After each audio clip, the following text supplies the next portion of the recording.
오늘 우리에게 주신 하나님 말씀은 신약 성경 마태복음 6장 5절에서 8절 말씀입니다. 마태복음 6장 5절에서 8절 말씀 봉독하겠습니다. 또 너희는 기도할 때에 외식하는 자와 같이 하지 말라.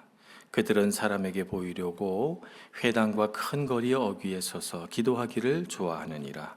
내가 진실로 너희에게 이르노니 그들은 자기 상을 이미 받았느니라. 너는 기도할 때에 내 골방에 들어가 문을 닫고 은밀한 중에 계신 내 아버지께 기도하라. 은밀한 중에 보시는 내 아버지께서 갚으시리라.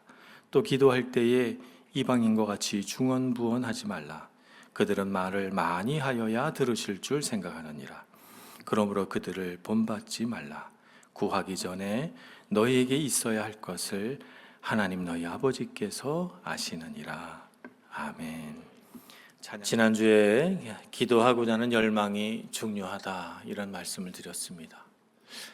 우리가 기도해야 된다는 명제는 우리 마음속에 신앙인들은 다 갖고 있습니다. 근데 기도한다는 것이 기도해야 돼라고 하는 의무가 되면 기도하기 싫어집니다. 기도는 기도하고 싶어야 기도가 나옵니다. 그래서 기도에는 열망이 필요합니다. 기도해야 되겠다. 기도의 열망은 어떻게 생기는가? 내 삶의 한계에 이르렀을 때, 내 지식으로 안 되고, 내 힘으로 안 되고, 내가 극복할 수 없는 어떤 문제 앞에서 하나님은 하실 수 있을 거야. 하나님이 도우실 거야.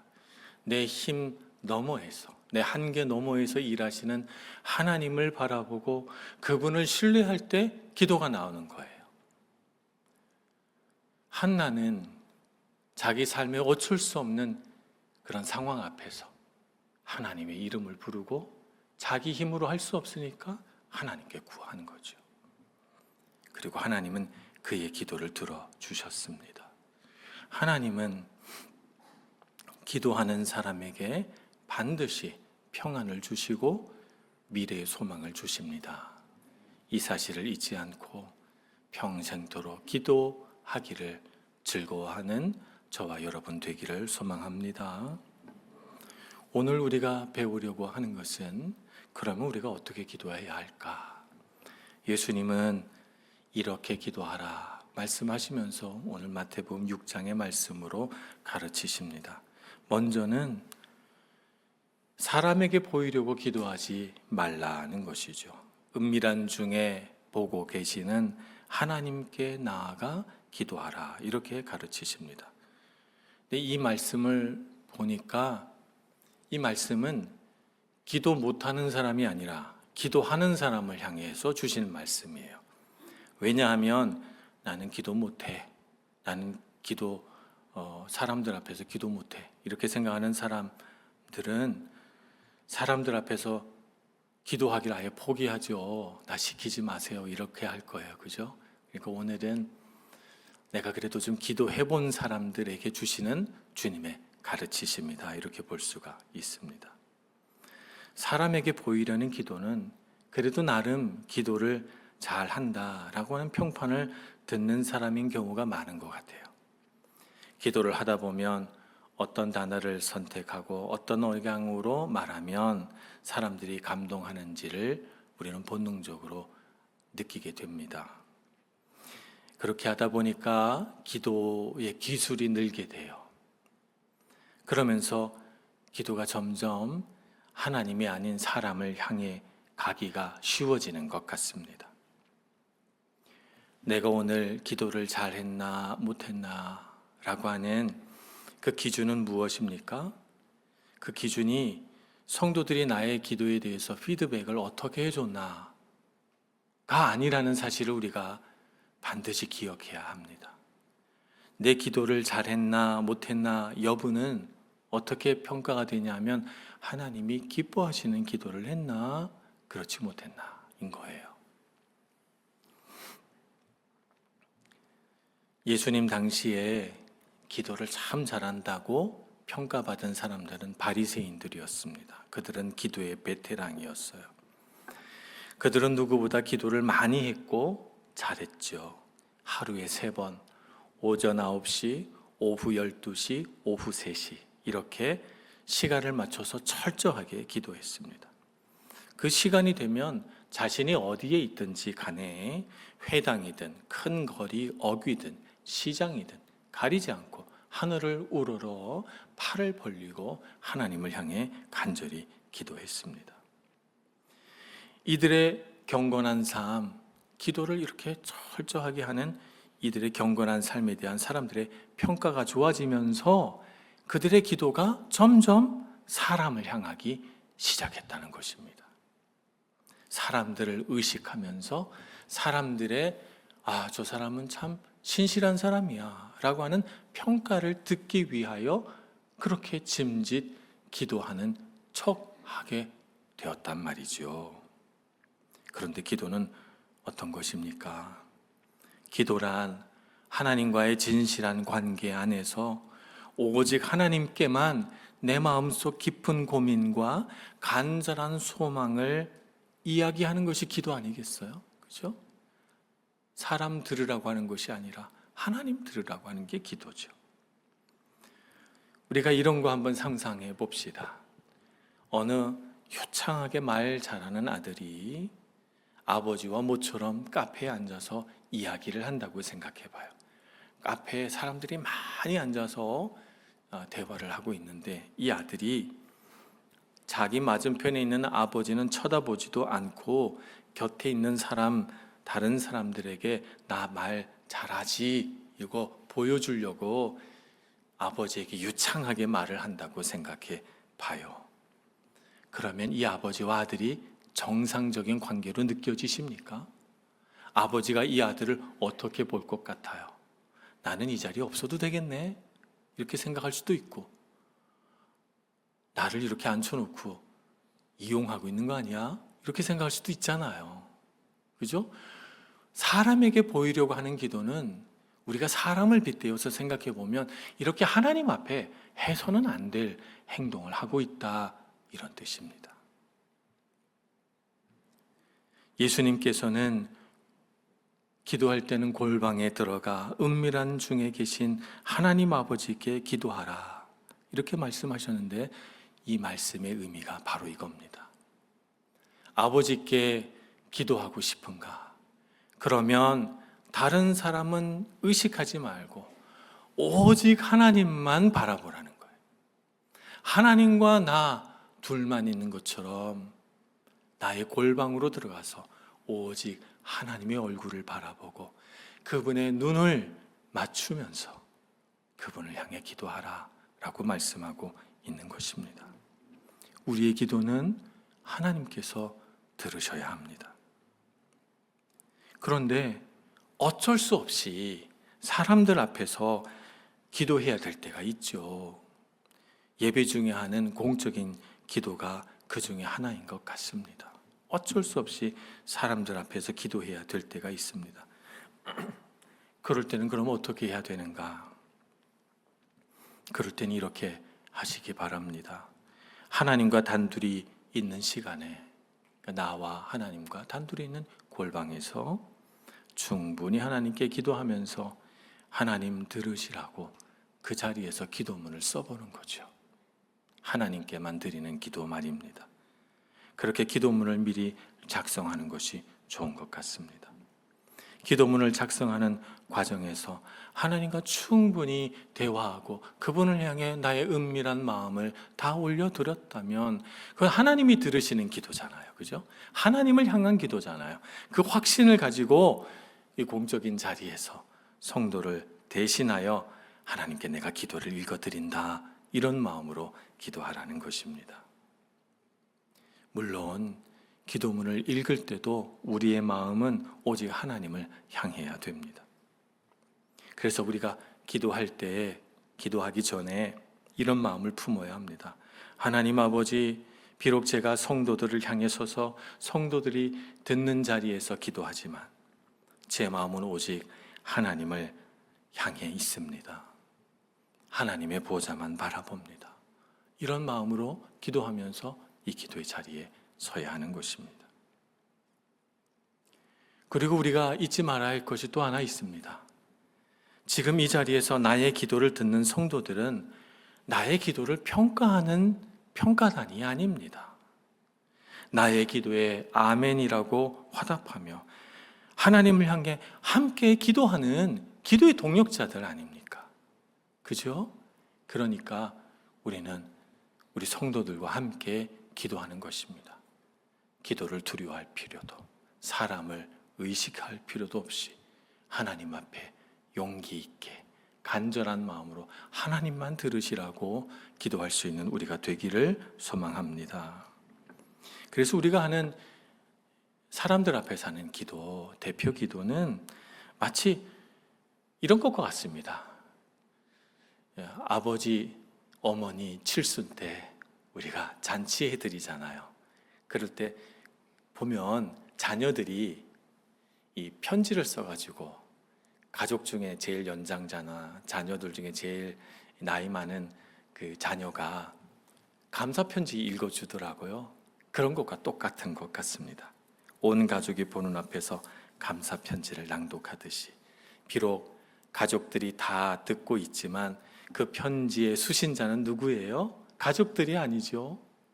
생신을 맞이한 아버지나 어머니이잖아요. 그런 것처럼 우리가 성도들과 함께 회중 기도하는 이 대표 기도도 성도들이 수신자가 아니에요. 하나님이 수신자입니다. 성도들의 귀를 지나 결국 하나님의 귀에 도달하도록 마음을 다하여 하나님을 향해 기도하는 우리가 되기를 소망합니다. 이렇게 우리의 기도의 방향이 바르게 될 때, 그럴 때 응답받는 기도가 됩니다. 예수님은 기도의 방향이 사람을 향하면 사람에게 상을 구하게 돼 있고, 반대로 하나님을 향하면 하나님이 갚아주신다, 이렇게 말씀합니다. 그러니까 우리는 되도록이면 사람에게 상을 받지 말아야 합니다. 그래야 하나님께 상을 받으니까요. 그러니까 우리가 하나님께 응답받는 기도를 하려면 되도록이면 골방에 들어가 하나님만 들으시게 기도해야 됩니다. 내가 기도 많이 해서, 내가 새벽 기도를 하고, 내가 무슨 기도를 하고, 내가 무슨 기도를 해서 사람들이 당신 기도 많이 하시는군요 하는 순간 나는 하나님께 상을 잃어버리는 거예요. 그러니까 하나님께 내가 상을 받도록 하나님이 나에게 온전히 내 기도에 응답하시도록 하나님이 갚아주시도록 나는 되도록이면 사람에게 상을 받지 말아야 합니다. 오직 하나님께 기도해야 됩니다. 하나님 앞에 무릎 꿇고 하나님이 들으시게 오직 한 마음으로 하나님을 향해 기도할 수 있게 되기를 소망합니다. 예수님은 사람들이 알아주지 않더라도 오직 하나님 아버지와 깊은 관계 속에서 진실하게 기도하라고 우리에게 가르치셨습니다. 그러면 은밀한 중에 보시는 내 아버지께서 갚으시리라 우리에게 약속하셨습니다. 사람들은 기도하는 사람의 유창한 말과 화려한 언변에 주목하지만 하나님이 보시는 것은 기도하는 사람의 진심과 그 마음의 간절함입니다.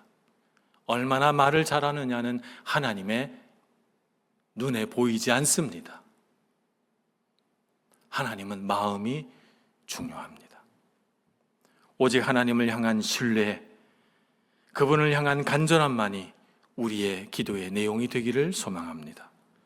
그렇게 될 때 하나님은 우리를 기뻐하시고 우리가 원하는 소원을 들어주실 뿐만 아니라 그것을 넘어서서 하나님이 생각해 볼 때 우리 삶에 가장 좋은 것을 우리에게 베풀어 주십니다. 그 하나님께 상 받을 날을 기대하고 소망하면서 하나님만 들으세요 기도할 수 있는 우리가 되기를 소원합니다. 한나는 그렇게 기도했죠. 그래서 그가 하나님 앞에 엎드려 기도할 때 사람이 눈에 보기에는 술이 취해서 웅얼거리는 것처럼 보였던 거예요. 그래서 엘리 제사장이 이제는 포도주를 그만 마시라 이렇게 말한 거죠. 그런데 한나가 뭐라고 대답합니까? 제가 술이 취한 것이 아니라 하나님께 내 마음을 통하고 있는 겁니다. 하나님 앞에 마음을 쏟아놓고 있는 거예요. 우리도 한나처럼 기도할 수 있기를 소망합니다. 하나님은 알아주실 거야. 하나님은 내 기도를 들어주시겠지. 주님 앞에 누구도 알아주지 않아도, 이 세상 누구도 내 기도를 듣지 않아도 괜찮아. 하나님만 들으시면 돼. 주님 앞에 기도할 수 있는 우리가 되기를 소망합니다. 예수님께서 가르치신 두 번째 기도의 방법은 중언부언하지 말라는 것입니다. 중언부언이 우리 한국말로도 좀 어려워서 이렇게 헬라어 원어를 찾아보니까 이 중언부언하다는 말의 의미가 이렇습니다. 마음에도 없는 말들을 의미 없이 나열하고 반복한다는 그런 의미를 가지고 있습니다. 이 중언부언하는 기도의 문제는 뭡니까? 중언부언하는 기도의 문제는 기도하는 행위가 문제가 있다는 것이 아니라 그런 행위를 하는 그 뿌리에 깔린 마음이 문제다는 것입니다. 예수님께서 중언부언하는 기도를 말씀하시면서 굳이 이방인을 언급하신 이유는 유대인들이 가장 경멸하던 대상인 유대인들이 기도하는 방식을 사용해서 하나님한테 기도하지 말라는 말입니다. 그러면 궁금하죠? 이방인들은 어떻게 기도했나? 이방인들은 자신들이 섬기는 우상, 자신들이 섬기는 신을 어떻게 생각했는가 하면 인간이 제물을 바치고 인간이 정성을 바쳐야 비로소 응답하는 존재로 인식했습니다. 그러니까 하나님, 자신들이 섬기는 신을 내가 뭘 드리면 나에게 주는, 이게 좀 뭐라 그럴까, 이렇게 표현하면 맞을지 모르겠어요. 거래하는 관계로 본 거죠. 내가 정성을 바쳐서 거기에 응답해 주는 그런 신으로 생각했던 것입니다. 그래서 이방인들은 이렇게 생각했습니다. 내가 이만큼 소리를 지르고 이만큼 길게 기도하고 이만큼 제물을 바치고 이렇게 내가 나를 치기도 하고 학대도 하면서 이렇게 기도했으니 이제 저 신이 나에게 응답해야 할 의무가 어느 정도 생겼겠지. 그러니 나에게 응답해 줄 거야 라고 생각했다는 것입니다. 그러니까 이방인들의 기도의 핵심은 뭐냐면 나의 노력과 정성입니다. 이게 중요한 거죠. 신을 감동시키기 위해서 말을 많이 하고 주문처럼 같은 말을 반복하면서 길게 기도할 때, 말하자면 내가 많이 노력하고 정성을 들이면 그만큼 응답을 받기 쉬워진다, 이렇게 생각한 것입니다. 그런데 하나님은 그런 신이 아니십니다. 하나님께서 우리에게 응답하시는 근거는 무엇입니까? 하나님께서 우리에게 응답하시는 근거는 그분의 신실하신 성품이 근거입니다. 우리를 향하신, 자녀를 향하신 아버지의 사랑이 응답의 이유입니다. 하나님은 예수님을 통하여 우리에게 이렇게 말씀하십니다. 우리가 이방인처럼 자기 공로에 의지해서 기도하기를 멈추어라, 이렇게 말씀하고 있는 것입니다. 내가 원하는 것을 얻어내기 위해서 말을 많이 하면 될 줄로 생각하는 그런 기도를 이제 그만두라는 것입니다. 예수님의 가르침은 기도를 길게 할 필요가 없다라고 하는 말이 아닙니다. 이 가르침의 의미는 하나님을 내가 원하는 대로 움직이기 위해서 설득하고 조종하고 떼쓰기를 그만두라는 것입니다. 성도들이 기도할 때 내가 이만큼 길게 기도하고 이만큼 고생하며 기도했으니 하나님이 내 정성에 감동해서 들어주실 거다라고 하는 보상 심리에서 벗어나야 된다는 것입니다. 예수님은 오히려 이렇게 말씀하십니다. 하나님께서 우리가 구하기 전에 이미 우리에게 있어야 할 것을 다 아신다라고 말씀하십니다. 중언부언하는 이방인들의 기도는 어쩌면 신이 내 사정을 모를까 봐, 혹은 잊어버릴까 봐, 혹은 알고도 안 들어줄까 봐 자꾸 설명하고 조르는 과정이 아닐까 싶기도 합니다. 이런 기도는 자기가 기도하는 그 대상, 그 신을 온전히 신뢰하지 못하기 때문에 나오는 기도입니다. 자녀를 향한 아버지 하나님의 사랑을 모르면 이방인들이 자기 신에게 하듯이 조르고 나열하고 정성과 공로를 쌓아서 내 뜻대로 하나님을 움직여 보려는 기도를 하게 됩니다. 그러나 우리 하나님은 다 알고 계시죠. 우리의 필요를 아시고 우리 마음의 소원을 아시고 우리를 사랑하십니다. 우리를 사랑하셔서 우리를 향하여 하나님의 마음이 쏟아지고 있죠. 자, 그렇다면 중요한 질문 하나가 생깁니다. 이렇게 하나님이 우리가 뭐가 필요한지 다 알고 계신데 우리는 왜 기도해야 됩니까? 다 아심에도 불구하고 기도하라라고 하신 이유는 무엇일까요? 기도의 목적이 정보의 전달이 목적이 아니기 때문입니다. 기도의 목적은 무엇입니까? 하나님과의 관계의 회복입니다. 우리가 자녀이면서 또 부모이기도 합니다. 자녀와 부모의 관계에서 우리가 생각을 한번 해봅시다. 부모는 자녀가 무엇이 필요한지 다 압니다. 자녀가 옷을 입은 걸 보는데 소매가 짧아지고 바지가 짧아졌어요. 아이고, 우리 아들이 키가 컸구나. 이번 세일 기간에 옷 사입혀야 되겠네. 알고 있습니다. 말은 안 하지만 다 알고 있습니다. 자녀들은 맨날 입는 옷이니까 모르고 입어요. 그런데 부모는 압니다. 계획을 세웁니다.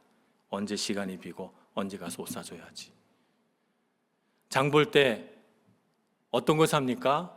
내 아들 내 딸이 좋아하는 거 삽니다. 이거 좋아하지, 이 스파게티 좋아하지, 토마토 사야지, 과일, 복숭아 사야지, 이렇게 생각합니다. 자녀가 뭘 좋아하는지 부모는 다 압니다. 그래서 자녀가 좋아하는 거 사지요. 자녀의 스케줄도 다 압니다. 다 물어봅니다. 친구는 누구 만나고, 오늘 저녁에 몇 시에 들어오고, 시험은 언제 치고, 직장은 언제 가고 다 압니다. 그래서 자녀의 일정에 맞춰서 자기 스케줄 다 조정합니다. 다 압니다. 부모는 자녀에 대하여. 다 알고 있지만 자녀가 부모에게 와서 엄마, 나 옷 좀 사줘. 아빠, 나 이거 먹고 싶어. 라고 할 때 기쁘죠? 여러분, 부모 되신 여러분, 그런 말 들으면 기쁘십니까? 안 기쁘십니까? 나에게 다가와서 그렇게 말하며 부모에게 내가 이렇고 저렇고, 자녀가 이렇게 와서 수다 떨 때 그 자녀가 얼마나 사랑스럽습니까?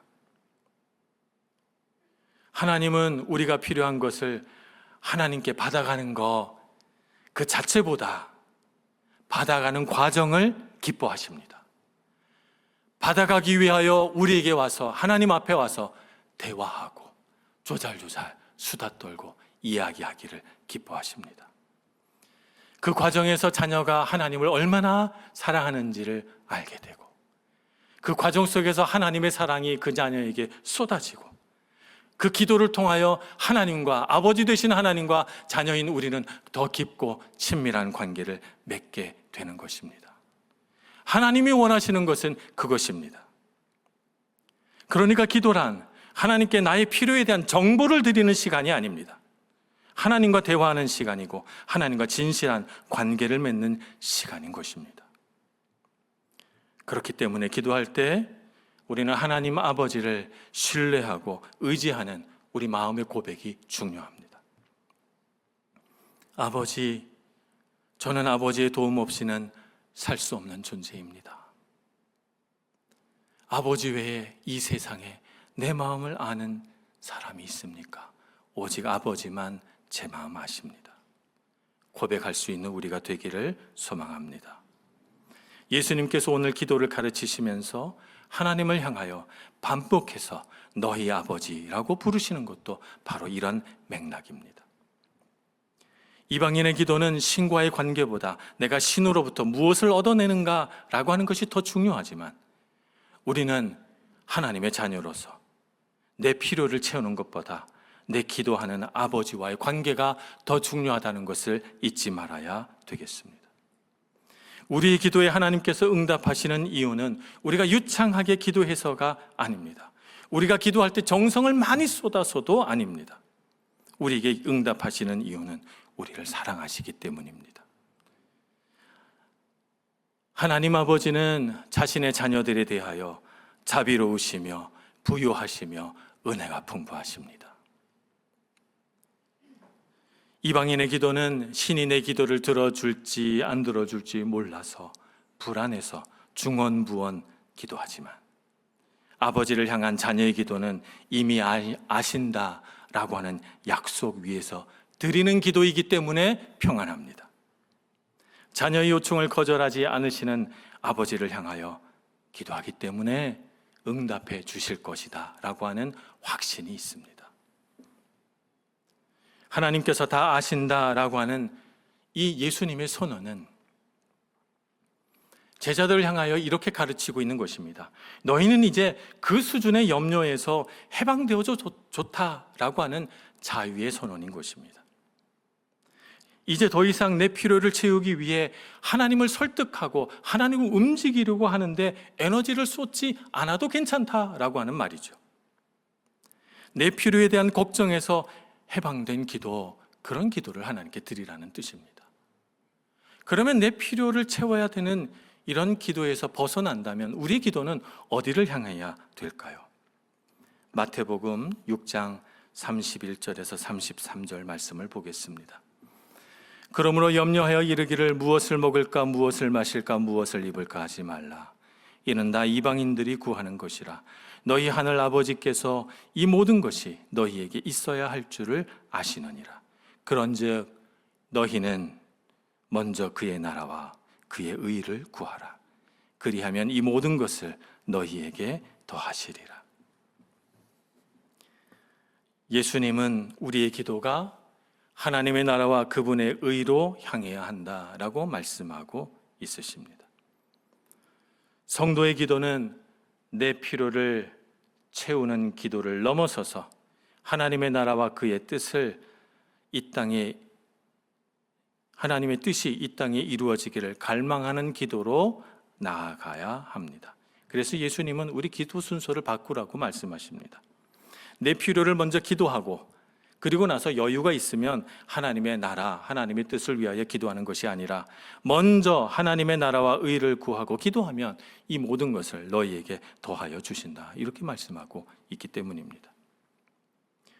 내 필요는 아버지 되신 하나님께서 다 아시고 채워주실 것이니 걱정하지 말고, 우리가 정말 기도해야 할 것은 하나님의 거룩하신 뜻이 내 삶에 이루어져야 한다는 것임을 깨닫고 하나님의 나라와 의를 위하여 기도하라는 것입니다. 기도라고 하는 것은 하나님의 마음을 바꾸어서 내가 원하는 것을 이루는 과정이 아닙니다. 나의 마음을 하나님의 뜻에 합해지도록 나를 변화시켜가는 과정이다라고 말할 수 있겠습니다. 그렇기 때문에 필요를 놓고 기도하려고 하면 하나님이 다 아신다고 하니까 우리가 기도할 건 이거밖에 없어요. 하나님 다 아시지요? 그럼 기도 끝이에요. 하나님 다 아시지요? 기도할 게 뭐 있어요? 하나님 다 아시는데. 다 아시지요? 하고 기도를 끝내버리면 내 마음이 하나님 뜻 안에서 다듬어지고 평안을 누리는 그 모든 은혜롭고 감사한 과정을 잃어버리게 되는 것입니다. 내 삶을 향하신 하나님의 뜻이 무엇인가 물으면서 기도하는 과정 속에서 우리는 나의 문제, 나의 필요에 대한 하나님의 관점을 보게 됩니다. 그리고 내 모든 필요를 채우시기 위해서, 내 삶을 향한 하나님의 뜻을 이루시기 위해서 주님께서 어떻게 내 삶의 구석구석에 개입하고 계신지를 깨닫게 됩니다. 시간 나의 삶을 인도하고 계신지 보게 됩니다. 우리는 그 섬세하신 하나님의 손길을 발견하게 되니까 기도하다가 감사가 터져 나옵니다. 주님 감사합니다. 감사합니다. 감사해서 평안하고, 감사하니까 능력이 있어지고, 감사하니까 소망이 생기는 거예요. 하나님 앞에 자녀로 엎드려 기도하시는 여러분들 되시길 축복합니다. 하나님은 죽은 하나님이 아닙니다. 살아계신 하나님이십니다. 지금도 살아계셔서 우리 자녀가 하나님의 아버지 이름을 부르며 오기를 기다리고 계십니다.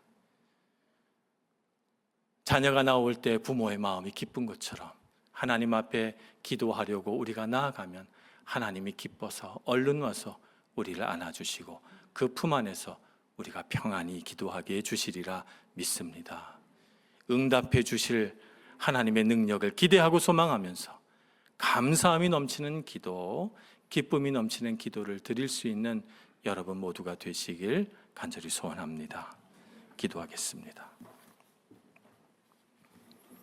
하나님, 우리를 정말 사랑하셔서 우리의 삶의 소망이 끊어진 그 순간에도 우리의 손을 꼭 붙들어 주시고 위로해 주시니 감사합니다. 내 눈에 보이지 않았던 하나님의 그 섬세한 손길과 내 삶의 구석구석에서 일하고 계신 하나님의 그 능력의 손길을 발견하게 해 주옵소서.